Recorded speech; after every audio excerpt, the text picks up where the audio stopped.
1 जून पासून मान्सून दाखल होणार असला तरी देखील उन्हाची काहिली अजून कमी झालेली नाहीये। कुठेही बाहेर पडायचं म्हणलं की गॉगल, टोपी, स्कार्फ असा सगळा लवाजमा आपल्याला हवाच असतो। अर्थात अशा टोप्या घातल्यानंतर सुद्धा घामाच्या धारा लागतात आणि मग वैतागायला सुद्धा होतं। यावरतीच एक छान ऑप्शन यांना मार्केटमध्ये पाहायला मिळतोय, तो म्हणजे या आगळ्या वेगळ्या टोपीचा।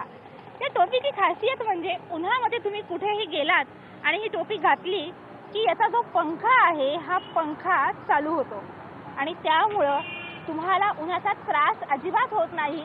हवेशीर छान राहतं आणि त्यामुळे उन्हापासून संरक्षण तुम्हाला या टोपीमुळे मिळतं।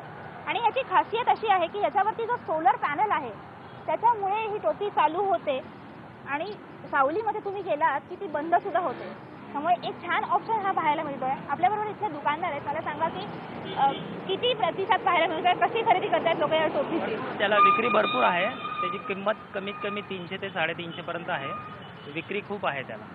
300 ते 350 असला तरी प्रतिसाद चांगला मिळतो? हो, प्रतिसाद चांगला मिळतो त्याला। अर्थातच थोडा खर्च करावा लागणार आहे या टोपीसाठी, पण हा इतका छान ऑप्शन आहे की उन्हात कुठेही तुम्ही गेलात तरी देखील उन्हापासून संरक्षण तर होतंयच, पण त्याचबरोबर हवेशीर सुद्धा घाम येत नाहीये। या सगळ्या हवेमुळे हवेशीर असं साधारण वातावरण पाहायला मिळत आहे आणि त्याबरोबरच थोडासा खर्च होणार असला तरी देखील एक चांगला ऑप्शन ही टोपी ठरताना दिसते। व्हिडिओ जर्नलिस्ट गणेश कदम सह प्राची कुलकर्णी, IBN लोकमत, पुणे।